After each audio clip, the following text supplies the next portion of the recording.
야곱은 싸우는 자였습니다. 태중에서부터 그랬죠. 쌍둥이 형 에서와의 다툼이 어찌나 심한지 리브가의 안위가 위태로울 정도여서 이삭이 그 일로 하나님께 기도를 했어야 할 만큼, 그리고 성경이 굳이 이 이야기, 태어나지도 않았던 때의 이야기를 성경에다가 기록해서 남겨두어야 할 만큼 아주 특이한 케이스였던 거죠. 야곱은 지는 자였습니다. 에서에게 밀려 출생하면서부터 일패를 안고 인생을 시작하게 됐죠. 그래서 야곱은 속이는 자가 됩니다. 이름부터가 그렇죠. 남의 뒤꿈치를 잡아 거는 자, 이게 야곱의 이름입니다. 그는 모략꾼이요 기만자였습니다. 속이는 전략으로 형을 속이고 아비를 속여서 이깁니다. 장자권과 축복까지 자신이 가로채지요. 표면적으로 보면 이긴 것입니다. 그러나 에서의 분노와 그 폭력의 광기 앞에서 모든 것은 다 무너지고 맙니다. 빈털터리로 집을 나와 광야로 내몰렸습니다. 그게 77세까지 야곱이 살았던 인생의 결론입니다. 이긴 자 같으나 결국은 지는 자로 마감을 하게 된 것이죠. 광야에서 야곱은 하나님을 만납니다. 새로운 삶의 길과 방향과 목적을 깨닫게 되지요. 하지만 그 이후에 그에게 이어진 삶은 결코 만만치 않았습니다. 오히려 광야보다도 더 차갑고 나쁘고 악했습니다. 라반의 수하에서 무려 20년을 거의 인생을 탈탈 털리고 말게 되죠. 먼저 14년 동안 죽을 고생을 했더니 결산을 해보니까 남은 것이라고는 2 아내와 2명의 첩과 12명의 자녀들이었습니다. 지독한 가난과 먹여야 할 입들, 식솔들, 이스라엘판 흥부전이라고 제가 그렇게 말씀을 드렸죠. 하여 야곱은 6년을 더 라반의 수하에서 머물기로 선택합니다. 누가 봐도 뻔한 길을 다시금 걸어가야만 하는 처지가 된 겁니다. 넘어설 수 없는 거인, 결코 이길 수 없는 상대와 절대적으로 불리한 조건에서 싸움을 할 수밖에 없는 처지가 이 마지막 6년의 삶이었습니다. 그런데 그 끝자락에 서서 보니까 놀랍게도 야곱은 지는 자 같으나 이기는 자가 되어 있었던 것입니다. 이게 우리가 읽지는 않은, 설교는 안 했지만 창세기 30장 43절에서 이 6년을 결산하면서 내려놓은 결론입니다. 이에 그 사람이 야곱이죠. 매우 번창해서 양떼와 노비와 낙타와 나귀가 많았더라. 자기도 종살이 하는데 노비를 뒀어요. 놀랍죠. 이렇게 됐다는 거예요. 도대체 이 마지막 6년의 삶의 비밀은 무엇일까? 아비 집에서 77년 동안의 투쟁, 라반과의 얽혔던 첫 14년 동안의 삶과 도대체 뭐가 달랐기에 이런 결과를 거둔 것일까? 답은 이미 아십니다. 우리가 지난번에 보았기 때문이죠. 야곱이 베델에서 만난 하나님을 드디어 비로소 하나님이 이제 내 하나님 되어주세요 라고 인정한 것입니다. 그분이 자신의 삶에 개입하셔서 이끌어달라고 비로소 맡기게 된 것이죠. 소위 우리가 말하는 믿음의 삶을 야곱이 시작하게 된 겁니다. 지난번에 우리가 보았던 야곱이 자신의 그 연봉 조건을 삼촌에게 이야기하잖아요. 그 조건 속에 이 신앙이 담겨 있습니다. 삼촌 다 가져가세요. 나는 지금부터 하나님이 주신 것이 명백한 것만 제 소유로 삼겠습니다. 삼촌마저도 부인할 수 없는 그것만 제 소유가 될 것입니다 라고 그렇게 조건을 내놓은 거예요. 죽자는 거죠, 세상 말로 보자면. 그러니까 야곱은 연봉 협상을 사장인 라반하고 한 게 아니고 하나님과 한 겁니다. 하나님이 챙겨주세요 라고 그에게 맡긴 거예요. 그 결과가 그랬습니다. 종이 주인보다 더 큰 부자가 되고 만 것입니다. 오늘 우리가 읽은 본문은 그 뒷얘기입니다.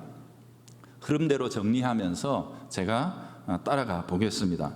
1절에 보면 아주 긴장된 소문이 퍼지는 것으로 이야기가 시작되고 있죠. 야곱이 훔치고 빼돌렸다.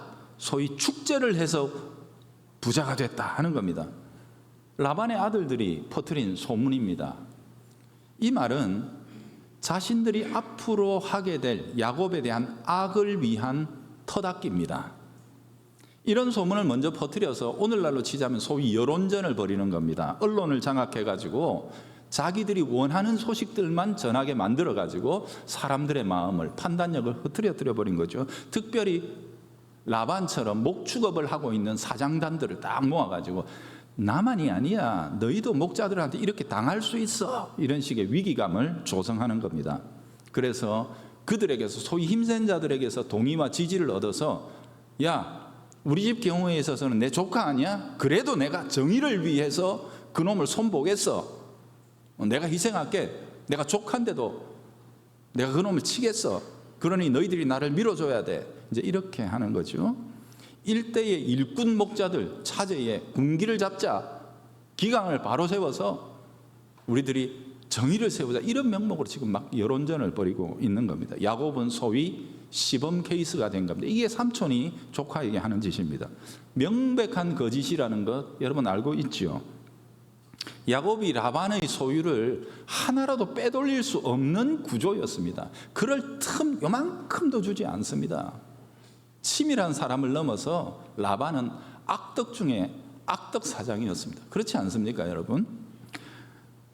그럼에도 야곱의 탁월함이, 아니 사실상은 하나님께서 야곱에게 부어주시는 복이 너무 커서 도리어 그게 올무가 된 거예요. 사람들이 있을 수가 없는 일이 일어났으니까 자기들 상식으로는, 그러니까 그 터무니없는 거짓 선전에 은근히 넘어요. 그래, 그런 일이 어째 있을 수가 있냐, 이제 이렇게 되는 거죠. 하나님을 모르니까. 어쩌면 우리도 이렇게 당할 수 있다라는 손해에 대한 위기감이 덮어놓고 라반을 지지하게 되었을지도 모릅니다. 주변의 분위기가 지금 이렇게 돌아가고 있는 거예요.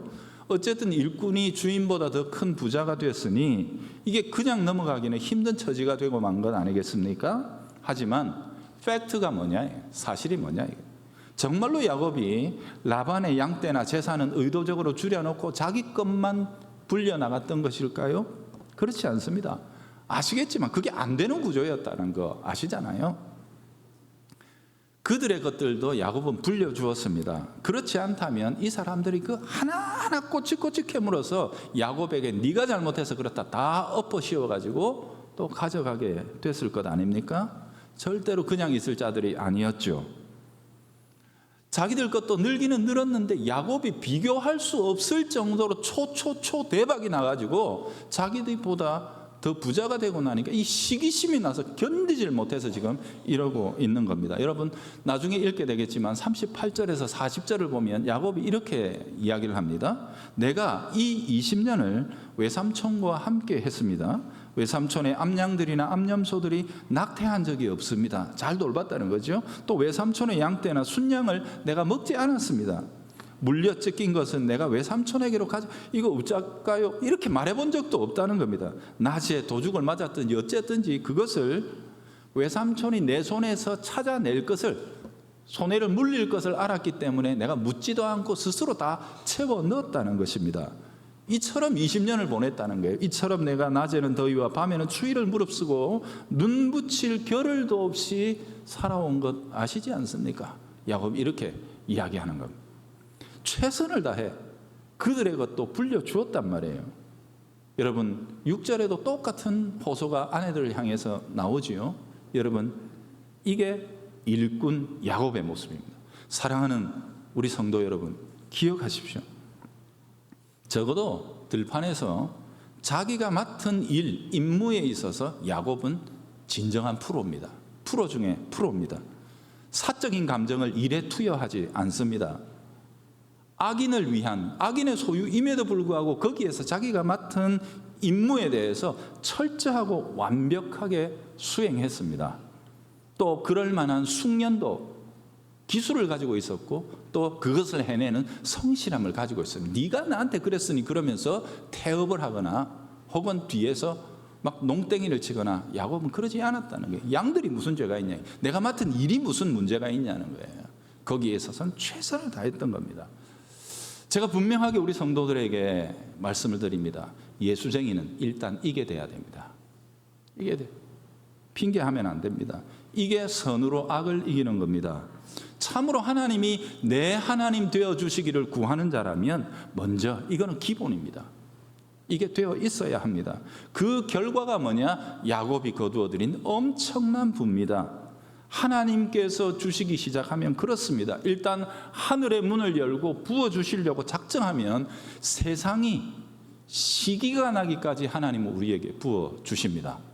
기억하십시오. 여러분, 우리는 세상과의 관계 속에서 시기심을 당하게 되어 있습니다. 우리가 참된 하나님의 종들이라면 이것은 너무도 당연한 겁니다. 세상과의 관계 설정이 그렇게 될 수밖에 없습니다. 세상이 우리의 삶을 자기식의 계산으로 해법이 안 나오는 거예요. 저게 안 돼야 되는데 왜 되냐 이거예요.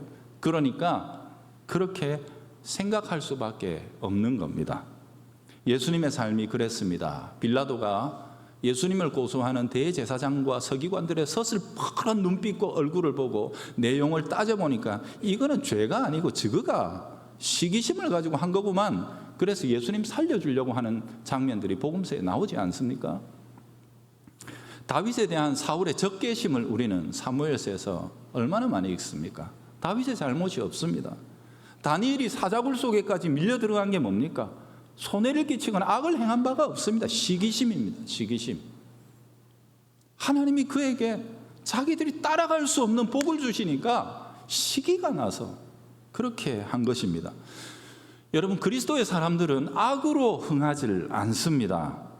우리 하나님께서 그러질 않아도 우리에게 세상이 시기나게 할 만큼 복을 주시는 분이라는 사실을 우리는 믿기 때문에 그렇습니다. 그래서 믿는 자는 세상에 대하여 무엇으로 응답해야 된다고요?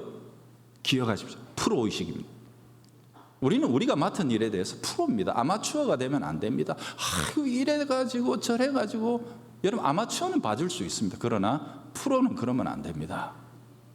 프로는 변명이 없습니다. 내가 맡은 일에 대해서 최고의 숙련도와 성실함으로 열매를 맺어야 합니다. 사장이 약하다고 아니에요.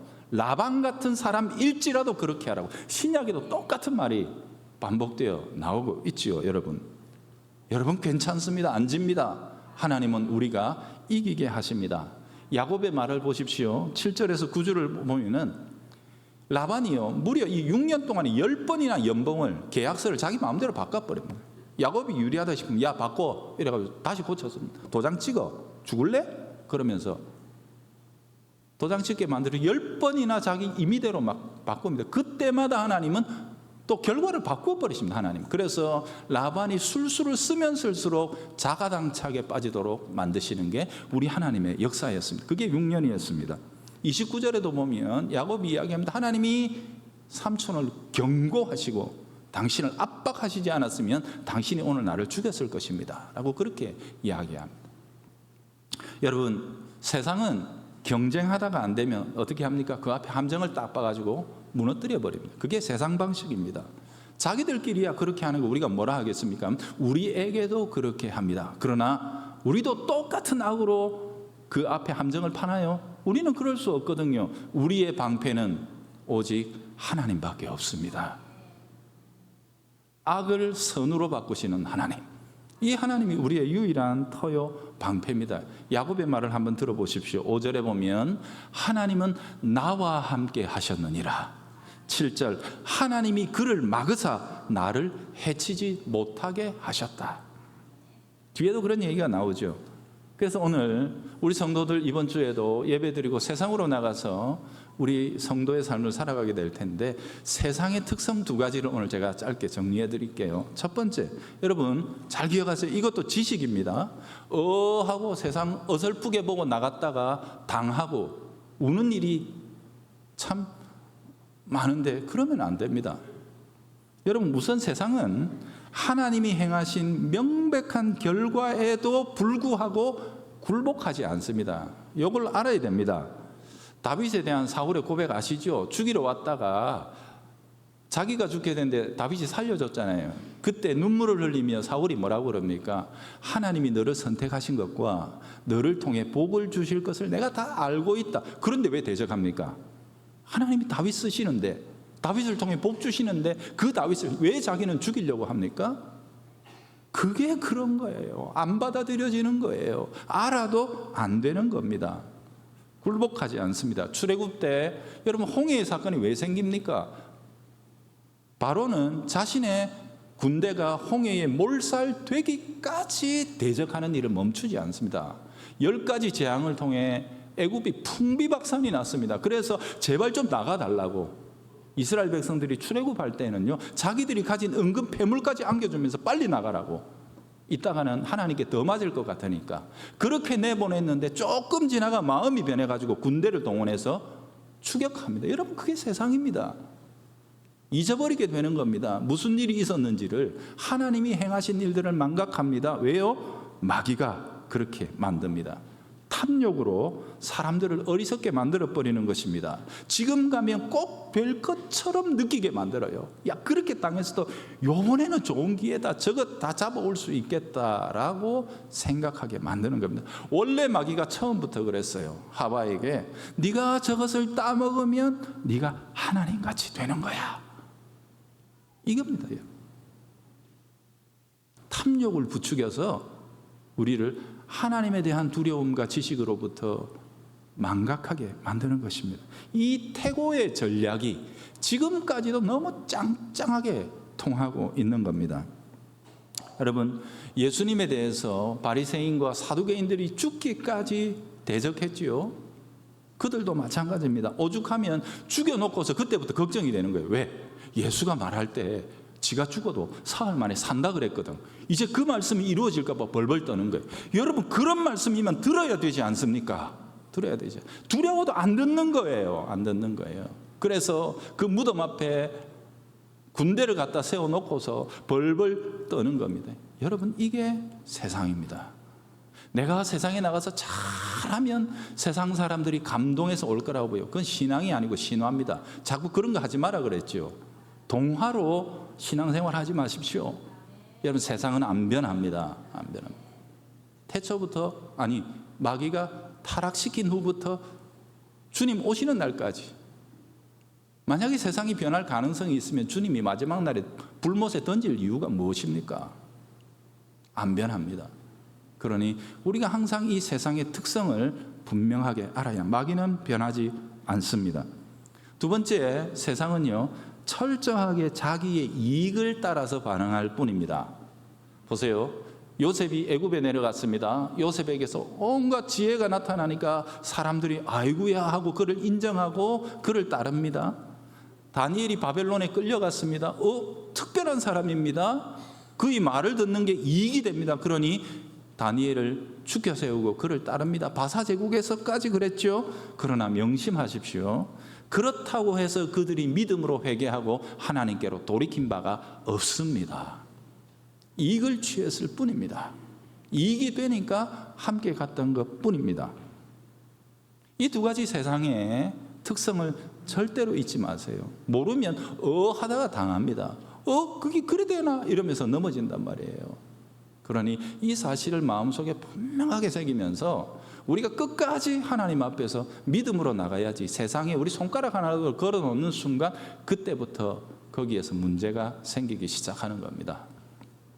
야곱의 상황으로 돌아가서 마무리해 봅시다. 1절에 소문이 퍼졌습니다. 2절입니다. 그런데 안색이 변한 사람이 누구라고요? 라반이라고 나옵니다. 여러분, 안색이 변했다는 말은 성경에 아주 유명한 관용구입니다. 이는 서운함을 가졌다는 정도가 아닙니다. 적개심을 품었다는 뜻입니다.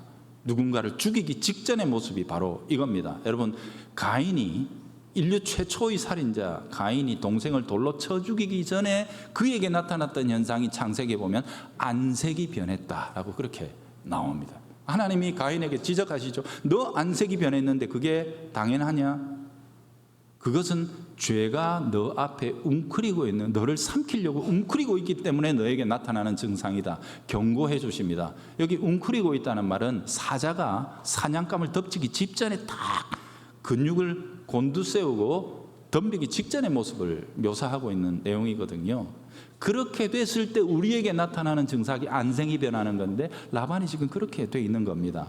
참 염치 없고 악한 사람 아닙니까? 여러분, 이 모든 이야기들을 누구 머리에서 나온 것 같습니까? 그 아까 이야기했던 여론전, 악한 소문, 이 라반입니다. 10중 8구입니다. 아들들은 내가 보니까 조금 떨어져요. 라반에게서 이 모략이 나왔고 아들들은 나가서 그걸 노래로 부른 자입니다. 자기가 작사 작곡해가지고 퍼뜨린 노래에 자기가 제일 흥분합니다. 왜? 거짓말인 것을 누구보다도 정확하게 알고 있는 자기 자신이 스스로 그 거짓말에 흥분해서 마치 그게 진리인 양 사실인 양 광분을 해가지고 조카를 죽이겠다고 지금 설치고 있는 겁니다. 여러분, 이게 마귀에게 속으면 이렇게 됩니다. 즉 거짓이 그 영혼을 삼켜버리는 것입니다. 세상에 보면 술 마시는 사람들이 나중에 술이 사람을 삼킨다 그러지요. 그러면 전봇대에 옷 걸어놓고 집인 줄 알고 거기 누워서 잡니다. 여러분, 그게 여기만 그런 게 아니고 제가 서울에 있을 때도 보니까 강남에 정말 아르마니 옷 입은 사람들도 그러더라고요. 마귀가 거짓으로 우리를 삼킬 때 우리에게 그런 일들이 일어납니다. 여러분, 세상이 이렇는데요. 그런데 아십니까? 바로 이런 세상에 우리가 보냄을 받는다는 사실을 아십니까? 그래서 예수님은 이렇게 말씀하셨죠. 내가 너희를 세상에 보낼 때 양을 이리 가운데 보내는 것 같구나. 주님께서 친히 하신 말씀입니다. 그러나 양이 이리를 이길 수 있는 방법까지도 주님은 그들에게 가르쳐 주십니다. 뭐죠? 뱀처럼 지혜롭고 비둘기처럼 순결하여라. 이게 너희들의 싸움이다. 너희들의 싸움이다. 비둘기처럼 순결하기 위해서 지혜를 발휘해라. 우리의 싸움은 순결하기 위한 싸움입니다. 순수하기 위한 싸움입니다. 단순해지기 위한 싸움입니다. 한마디로 선으로 악을 이기는 것입니다. 여러분, 신약 성경에서 그리스도인들을 규정하는 아주 특징적인 묘사가 뭐냐 하면 그게 오늘 제가 성경의 설교의 제목으로 썼던 겁니다. 지는 자 같으나 이기는 자입니다. 바울 자신의 고백이기도 하고 그렇죠. 곧 우리가 세상 사람들 보기에 혹은 세상이 우리를 보면 이런 존재들이라는 겁니다. 고린도 후서 6장 8절에서 10절 이렇죠. 우리는 속이는 자 같다. 세상은 맨날 우리에게 거짓말 한다고 어떻게 죽은 자가 살아나노? 부활 얘기하고 십자가 얘기하고 어떻게 하나님이 사람이 되노? 보이도? 이러죠. 보여줘도 안 믿습니다. 안 믿으면서. 그래서 우리는 속이는 자 같으나 실상 우리가 참되고 무명한 자 같으나 유명한 자요 죽은 자 같으나 보라 우리가 살아있고 징계를 받는 자 같으나 죽임을 당하지 아니하고 근심하는 자 같으나 항상 기뻐하고 가난한 자 같으나 많은 사람을 부요하게 하고 아무것도 없는 자 같으나 모든 것을 가진 자로다. 그게 신자입니다. 여러분, 앞에 나오는 조건들은 사실입니다.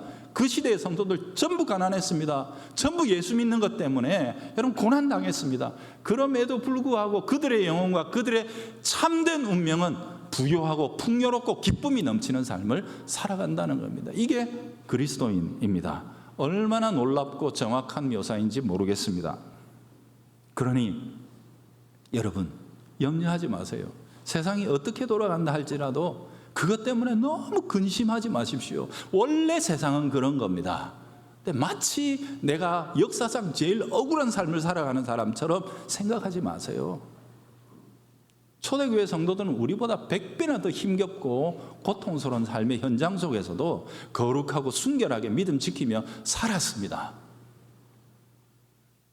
염려하지 마세요. 우리는 지지 않습니다. 왜요? 하나님이 우리 하나님이시기 때문입니다.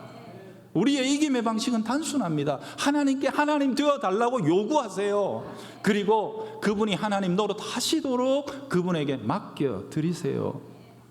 그러니 오늘 한 주간도 담대하게 세상으로 나가서 선으로 악을 이기는 우리 성도들 되기를 바랍니다. 악한 세상입니다. 어두운 세상입니다. 틀림없습니다. 그러나 설령 우리가 대하는 자들이 악한 자들일지라도 그들과의 관계 속에서 우리가 맡은 일에 있어서만큼은, 저는 오늘 이 단어를 제일 강조하고 싶어요. 여러분, 프로의식을 가지세요. 우리가 맡은 일에 있어서만큼은 예수쟁이 대단하다. 예수쟁이 대단하다. 그 뻔한 그 일에서 최고의 더 나은 창조적인 능률을 발휘하려고 몸부림을 친다. 몸부림을 최선을 다해서 성실하게 자기의 일을 감당한다. 이런 얘기는 기본으로 들어야 됩니다. 그래야 예수생이지요. 악한 세상을 이기는 방법을 성경은 우리들에게 이렇게 소개합니다. 이 성경 구절로서 마무리하죠. 요한일서 5장 4절. 무릇 하나님께로서 난 자, 하나님의 자녀, 하나님의 교회는 세상을 이기느니라. 세상을 이긴 승리는 이것이니 곧 우리의 믿음이니라.